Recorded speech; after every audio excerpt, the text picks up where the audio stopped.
Olá, meu amado, minha amada. Que bom novamente podermos nos reencontrar para o nosso momento celebrativo. Nos encontramos no nosso quarto domingo após Epifania para esse momento de reflexão, de oração, de meditação na palavra, de culto ao nosso Deus. Somos saudadas com a palavra do nosso Deus, que é lema para a semana que estamos iniciando, do Evangelho de Lucas, capítulo 4, versículo 18, onde assim nos diz: Jesus leu do livro do profeta Isaías: O Espírito do Senhor está sobre mim, pelo que me ungiu para evangelizar os pobres, enviou-me para proclamar libertação aos cativos e restauração da vista aos cegos, para pôr em liberdade os oprimidos. Somos reunidos nesta celebração em nome do Trino Deus, do Pai, do Filho e do Espírito Santo. Amém. Igreja que se reúne em nome do Trino Deus é igreja que busca a orientação da palavra do Senhor. E assim queremos ouvir também a leitura bíblica, que é base para este momento de reflexão. Encontramos no Evangelho de Marcos, capítulo 1, versículos 21 até 28. Assim diz a palavra do nosso Deus. Jesus e os discípulos chegaram à cidade de Cafarnaum, e no sábado ele foi ensinar na sinagoga. As pessoas que o escutavam ficaram muito admiradas com a sua maneira de ensinar. É que Jesus ensinava com a autoridade dele mesmo e não como os mestres da lei. Então chegou ali um homem que estava dominado por um espírito mau. O homem gritou: O que quer de nós, Jesus de Nazaré? Você veio para nos destruir? Sei muito bem quem é você. É o santo que Deus enviou. Então Jesus ordenou ao espírito mau: Cale a boca e saia deste homem. Aí o espírito sacudiu o homem com violência e, dando um grito, saiu dele.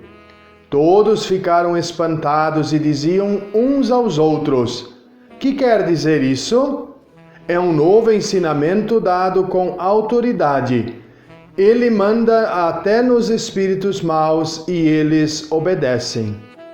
E a fama de Jesus se espalhou depressa por toda a Galileia.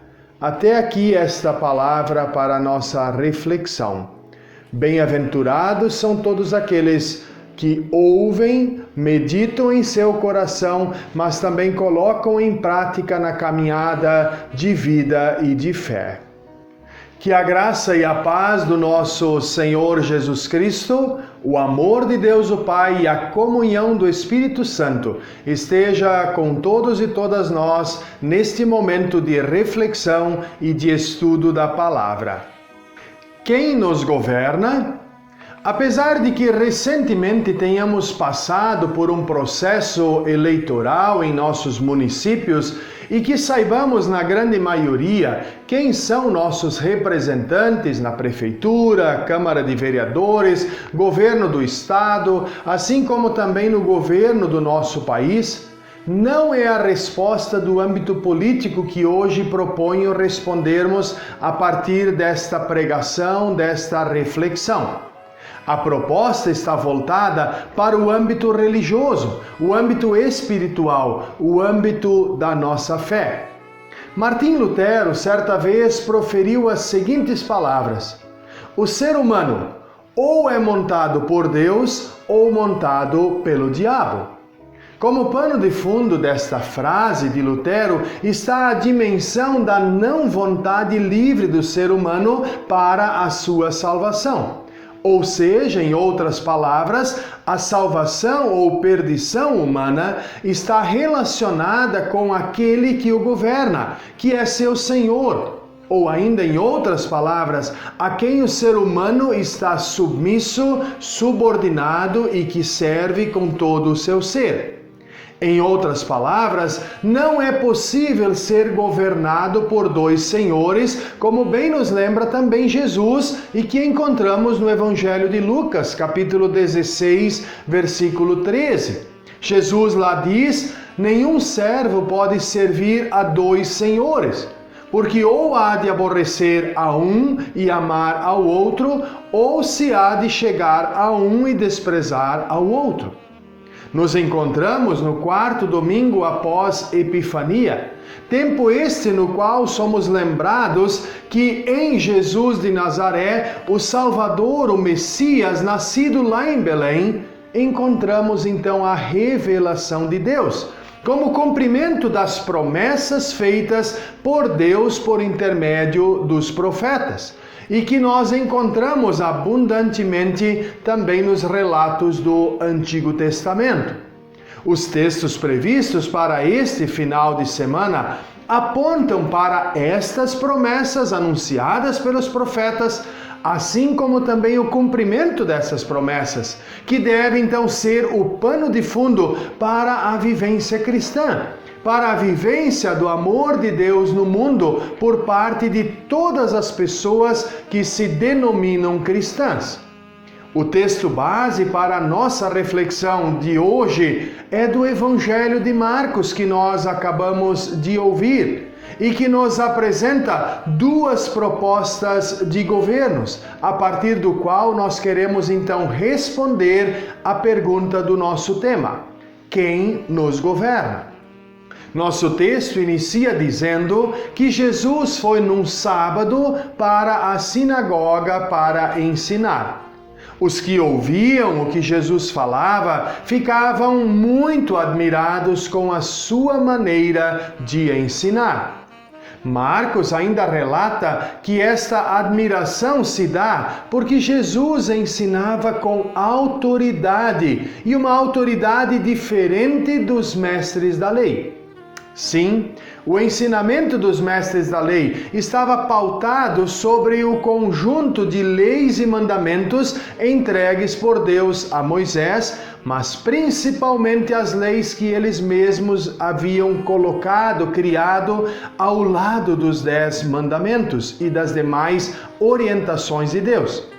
Esses ensinamentos que eles então traziam para a sinagoga colocavam o povo numa situação de opressão, de aprisionamento diante das exigências dos cumprimentos de todas as leis para alcançar o favor de Deus. E Jesus, então, no nosso texto apresenta uma nova proposta de ensino e mensagem do reino de Deus. Quando Marcos, aqui no nosso texto, diz que Jesus ensinava com autoridade dele mesmo e não como os mestres da lei, podemos definir esta autoridade não com viés autoritário de exigência para o cumprimento da lei, mas com habilidade de levar os ouvintes a observarem as orientações e ensinamentos de Deus de bom grado, ou seja, Jesus então era alguém que tinha a capacidade de convencer e conquistar os ouvintes com a sua fala, com o seu ensino, com a sua proposta que ele estava apresentando. Como pano de fundo nesse texto, encontramos a chave hermenêutica proposta por Lutero lá no seu tempo, no século XVI. Ou seja, olhar a Escritura, a Palavra de Deus, a partir da lei e Evangelho. A lei que tem a função de apontar o erro, os pecados, as limitações e, não por último, a impossibilidade do ser humano em cumprir a lei plenamente. Pois, como bem nos lembra o próprio apóstolo Paulo, pois não faço o bem que quero, mas justamente o mal que não quero fazer é que eu faço. com a epifania, a revelação de Deus em Jesus Cristo e o seu novo jeito de ensinar, os ouvintes recebem o Evangelho de Deus, que diante então da constatação da situação de perdidos, de pessoas pecadoras, incapazes de conseguir cumprir a lei, o ser humano então, a partir desta proposta de Jesus, encontra no Salvador a graça, misericórdia, o perdão de Deus. Esta proposta fica clara nos versículos anteriores ao nosso texto, onde no início do ministério de Jesus, ele diz: chegou a hora e o reino de Deus está perto. Arrependam-se dos seus pecados e creiam no Evangelho. Ao invés da exigência do cumprimento da lei, da prática das caridades e boas obras, para de então se obter o perdão dos pecados e a salvação. Agora, com a proposta de Jesus, basta arrependimento e fé. Não qualquer fé ou em qualquer coisa, mas a fé numa pessoa, naquele que é o Evangelho em pessoa, Jesus Cristo. Ele que é a proposta concreta do reino de Deus. Por isso ele diz: o reino de Deus está perto de vocês. Sou eu o reino de Deus que está perto de vocês. Esta nova proposta vai muito além de estudar, de decorar letras e palavras de um conjunto de leis. Mas esta tem a função de levar as pessoas a terem uma relação de comunhão com aquele que traz, mas é também a boa notícia da salvação. Esse que não busca persuadir ou convencer a partir da sua própria percepção e interpretação da mensagem de Deus, mas sendo Ele próprio, Ele mesmo, a própria mensagem, a boa notícia que vem de Deus, como nos lembra Marcos no versículo 14, quando diz: Jesus anunciava a boa notícia que vem de Deus. Nesse encontro com Jesus, o Deus encarnado, não há espaço para inércia, mas esse encontro provoca reações. Diante do falar, do ensinar, do anúncio do Evangelho da salvação, é necessário muito mais que apenas reações em palavras como confissão. É preciso que toda a vida, todo o ser do ser humano, das pessoas que o ouvem, seja transformado, modificado. Pronunciar uma confissão de fé pode ser algo que, por uma ou outra razão, se torna automático e mecânico, como palavras ditas da boca para fora, sem que estas mesmas palavras sejam vistas e vivenciadas em gestos e atitudes do dia a dia. Nosso texto nos mostra que, diante do ensino de Jesus, as reações não só acontecem entre os mestres da lei, mas de todos os seus ouvintes. Contudo, entre eles está um homem que tem uma reação de confronto com Jesus e não de admiração como os demais. Marcos aqui define esse homem como alguém dominado por um espírito mau. No relato paralelo encontrado no Evangelho de Lucas, encontramos a expressão que este homem tinha um espírito de demônio.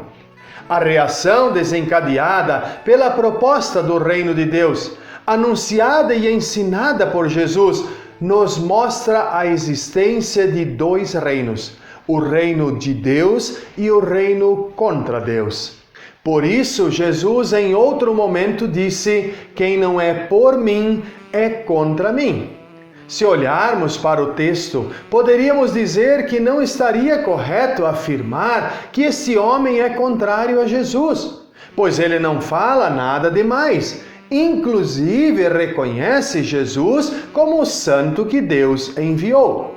O fato é que não se trata simplesmente de ser contrário, mas é não ser a favor.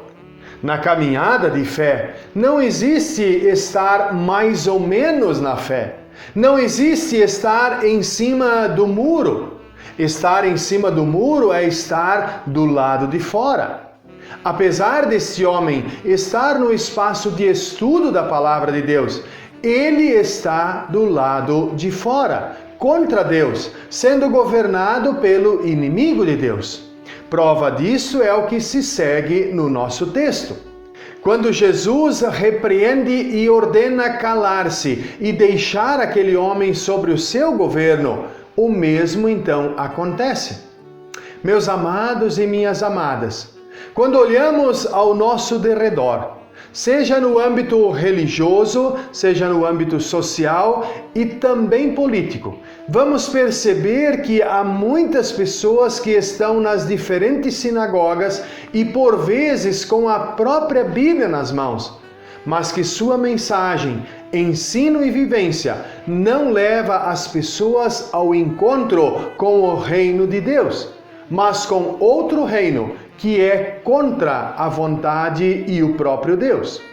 Ao invés de levarem as pessoas ao arrependimento e à fé naquele que é o reino de Deus em pessoa, Jesus Cristo, as pessoas promovem o ódio, a discórdia, discriminação, separação, injustiça, que de acordo com as Escrituras Sagradas são sinais do reino do maligno, do reino do mal.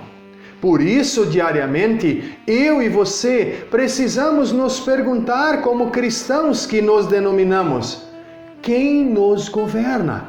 Quem é o nosso Senhor? Sim, eu como pastor, você como membro da comunidade, nós precisamos nos perguntar diariamente quem nos governa. Pois como vimos no texto, não basta estar na sinagoga, na igreja, ser membro, ser pastor. É necessário crer, é necessário confessar e viver então esta confissão de que Jesus nos governa e que é nosso Senhor. Nós precisamos viver esta proposta do reino de Deus no nosso dia a dia. Gostaria de finalizar esse momento de reflexão com uma pequena história. Um jovem e recém-formado pastor foi enviado pela direção de sua igreja para uma pequena paróquia. Não se passaram muitos meses quando ele percebeu a contradição e incoerência na vivência do Evangelho por parte de muitos membros destas comunidades, assim como também de suas lideranças. Para não repassar a totalidade do dízimo para o sínodo e a sede da igreja, as lideranças criavam um caixa 2 para lavar os recursos provindos das promoções, e isto facilitava para driblar também a diretoria da paróquia sobre o potencial de contribuição para o caixa desta. Não demorou muito para que o pastor também percebesse que ele mesmo como pastor, como ministro da palavra, era visto como um mal necessário, sendo uma das maiores fontes de despesas, e isto então era um peso para aquelas pobres comunidades. E já que estava sendo pago, deveria então falar aquilo que os membros gostariam de ouvir. E o mesmo deveria também ministrar os sacramentos e ofícios de acordo com as solicitações de cada um dos membros. Certo dia, o pastor então pensou longamente sobre o sermão do final de semana. Preparou então o sermão para falar sobre o intuito do diabo, o inimigo de Deus, que a Bíblia chama de pai da mentira, e que tem o objetivo de perverter, confundir, desviar as pessoas do caminho proposto por Jesus Cristo. Ele então usou a figura de que enquanto o povo de Deus se reúne no templo para louvar, orar, estudar e alimentar a fé na palavra de Deus, o diabo fica na torre da igreja, observando onde e como pode atrapalhar e destruir o que foi estudado, para que a semente do Evangelho não encontre solo fértil para produzir os frutos do reino de Deus. Após o culto, o pastor então propôs uma reunião com as suas lideranças. E um dos assuntos principais era a compra de uma cama para colocar nada mais, nada menos do que na torre da igreja. As lideranças ficaram desconfiadas e um tanto assustadas e confusas com o pedido do pastor, ao que então questionaram do porquê de colocar uma cama na torre. O pastor então respondeu que era para o diabo descansar, porque haviam pessoas suficientes na comunidade fazendo o seu trabalho. Queridos e queridas, esta é uma pequena história e que pode despertar também em nós certo espanto pelo seu conteúdo. Contudo, olhando para muitas comunidades e pessoas cristãs, também para muitas lideranças religiosas, pastores, pastoras e demais lideranças, podemos dizer que estão muitas vezes servindo a tudo, menos ao reino de Deus e sua proposta apresentada por Jesus Cristo. E tudo isso simplesmente porque são governadas não pelo Espírito Santo de Deus, não estão sob a orientação da palavra do Senhor, mas sim ao espírito do mal. Quem nos governa? Quem é o nosso Senhor? Que Deus, em sua bondade, graça e misericórdia, nos acolha diariamente em sua presença, recebendo o que temos a oferecer a Ele, que é a nossa culpa, o nosso pecado, nossas fragilidades, e que de suas mãos nós possamos receber o perdão dos pecados, vida e salvação, que emana da morte e ressurreição do nosso Salvador Jesus Cristo, que quer ser o único a nos conduzir e governar.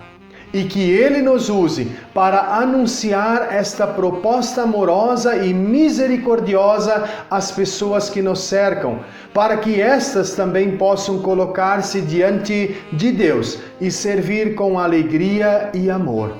Que neste tempo conturbado no qual nós estamos vivenciando nos diferentes âmbitos, seja religioso, social e político, Deus nos use a partir do Evangelho em pessoa, Jesus Cristo. Pois o próprio Lutero lembrava de que a Escritura Sagrada deve ser lida a partir da chave de interpretação, aquilo que promove a Cristo.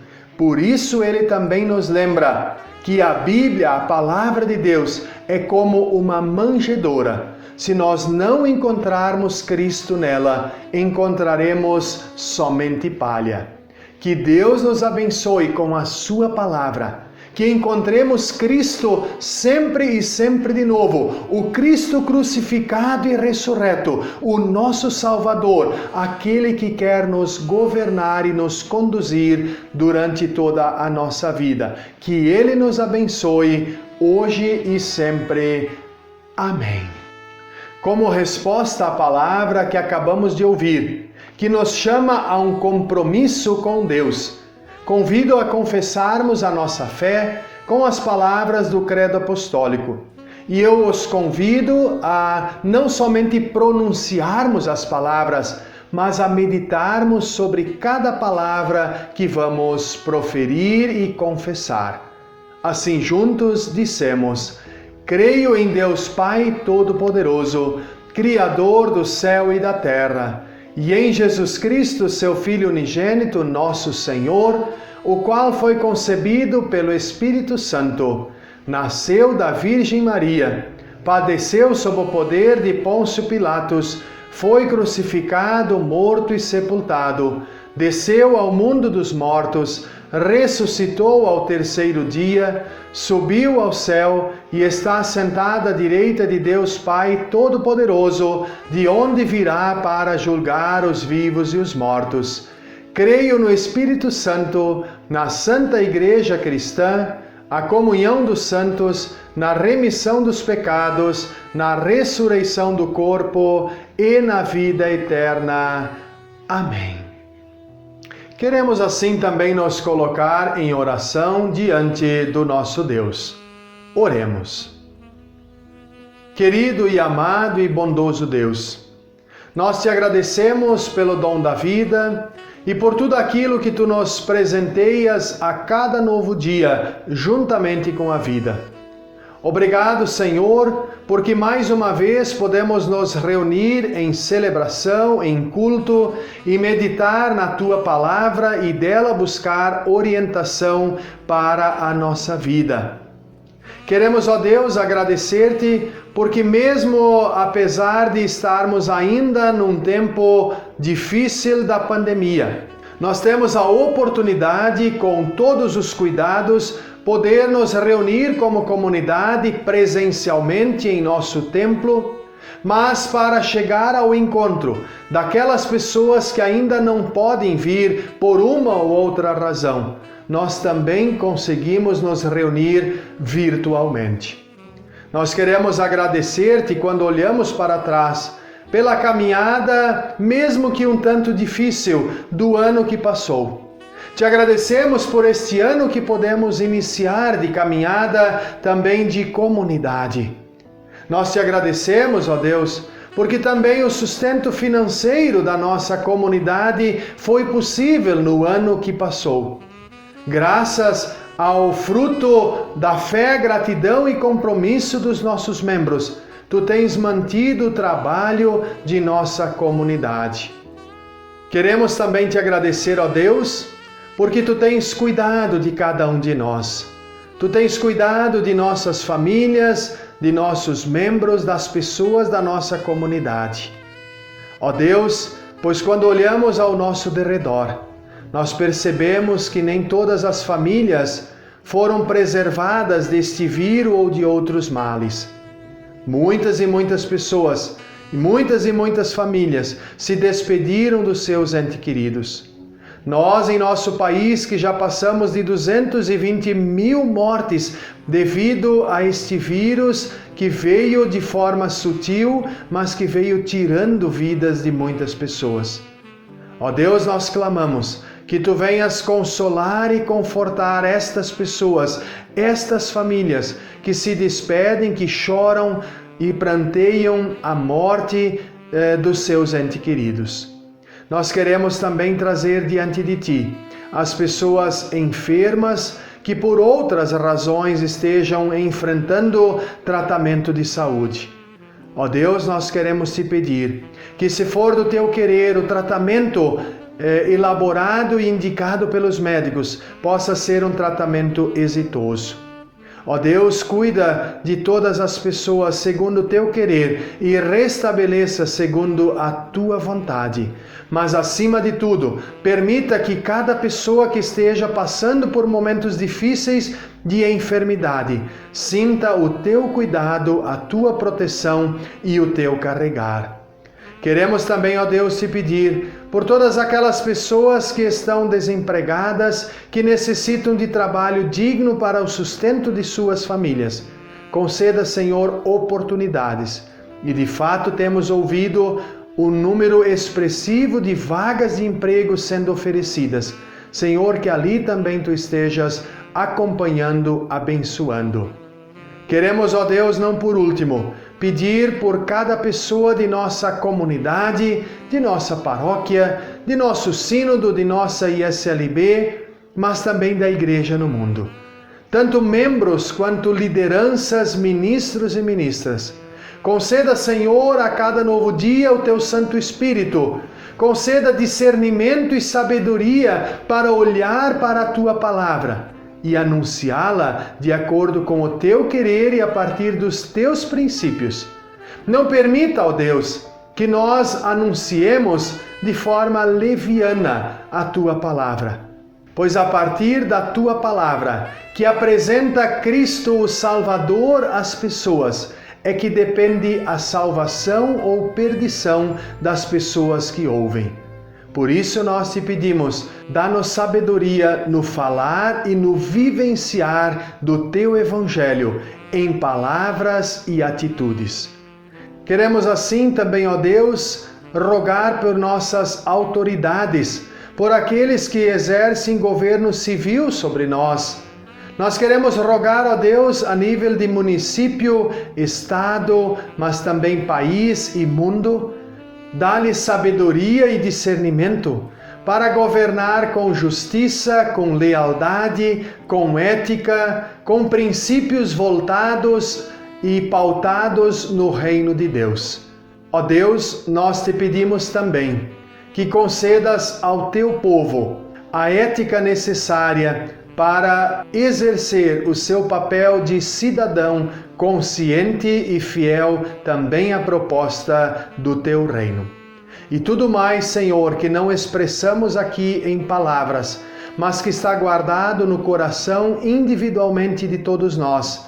Nós confiamos na Tua presença, quando juntos oramos a oração que o Senhor nos ensinou, dizendo: Pai nosso que estás no céu, santificado seja o Teu nome. Venha o Teu reino, seja feita a Tua vontade, assim na terra como no céu. O pão nosso de cada dia nos dá hoje e perdoa-nos as nossas dívidas, assim como nós também perdoamos aos nossos devedores. E não nos deixes cair em tentação, mas livra-nos do mal, pois Teu é o reino, o poder e a glória para sempre. Amém. Que a bênção do Todo-Poderoso Deus, do Pai, do Filho e do Espírito Santo venha sobre ti e permaneça contigo, hoje e para sempre, para que Ele seja o único e exclusivo governante e Senhor da tua e da minha vida. Assim nos abençoe o Pai, o Filho e o Espírito Santo. Amém. Um forte abraço a todos e todas e uma abençoada semana de atividades.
Aleluia.